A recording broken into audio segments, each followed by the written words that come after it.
This is Dan Baer with California Survival School and SurvivalLife.com. Stick around, we're going to teach you how to tackle survival priorities from a primitive perspective.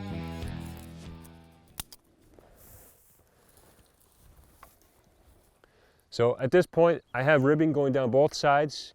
There's enough space where my body's going to be able to get in there, and the ribbing is spaced close enough to where when I start piling on this type of insulation, it's going to keep it where it needs to be. My insulative walls for this type of material, to have the airspace effectively stopped, to create dead airspace, I need to have walls that are about 2 foot thick.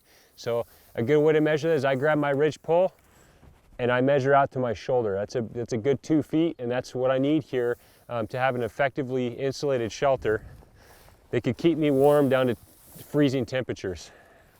Let's go get some more insulation.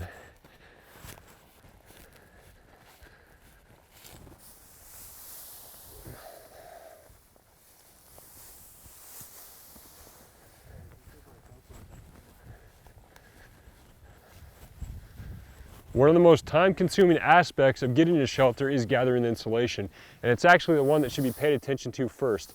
If I'm running low on daylight, I'm not going to worry so much about the structure as I am finding and harvesting the insulation. If push comes to shove, then all I need to do is, if all I have time to do is just pack it into my clothes, that's what I'm going to do.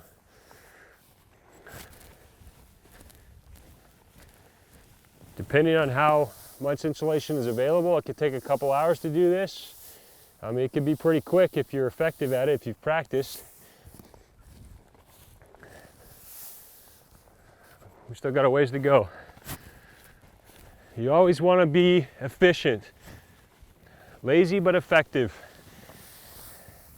Don't waste calories repeating processes that you can make more efficient by gathering more materials one go. I don't want to be taking little handfuls. I want to make sure that I'm not making more trips than are needed. I need to conserve energy and conserve my resources.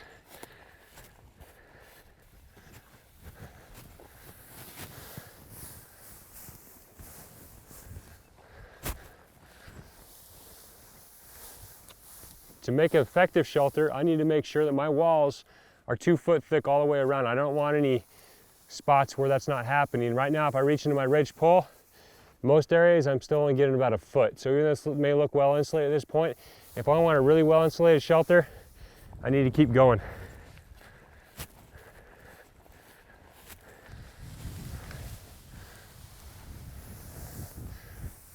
Another thing about making shelters is I don't want a flat roof. I want a nice, tight, narrow pitch.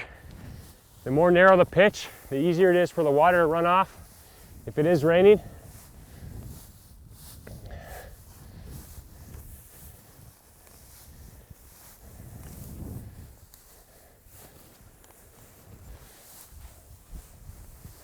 I don't want that water sitting on top and dripping through. I want to make sure this stuff is well packed.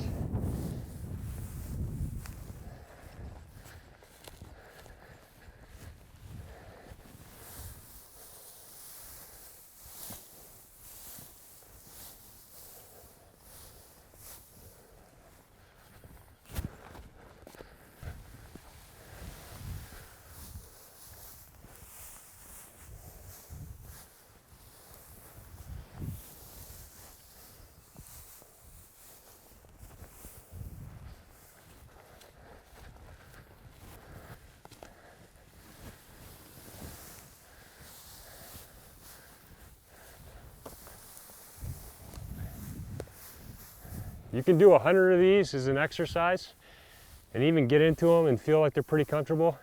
You're going to learn 100 times more if you spend a night in one. You may have the rest of your life to sleep in a nice Tempur-Pedic bed, but it's worth your while, even just for the experience, to get out and spend one night in one of these. You will learn where the cold air is coming in, where the water drips through because you didn't pack the insulation effectively. And that's going to get you, that's going to be the school of hard knocks, but it's going to really speed up your development. So if you ever need to do this in a real situation, you'll be much better prepared.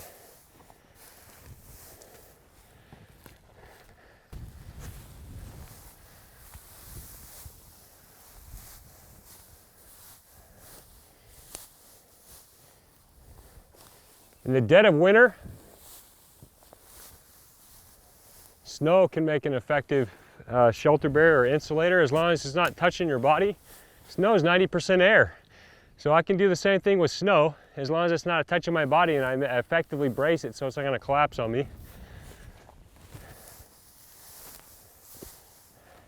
And if I had this all set up and it snowed on top, that would just more effectively insulate it, so that wouldn't be a problem.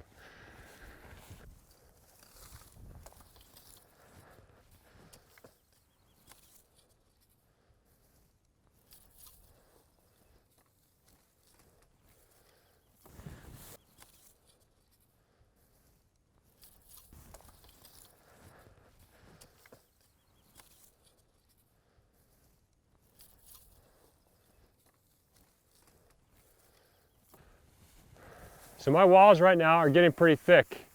I'm getting down to where if I'm reaching into the middle of my shelter, it's getting down towards my shoulder to get all the way in there. So this is about right. Especially this time of year, this would be great. But if I'm getting down to freezing, you really want to make sure those walls are thick. Not only will these heavy branches act to keep my stuff in place, which surprisingly seems to stay there for, unless it's super high wind anyways.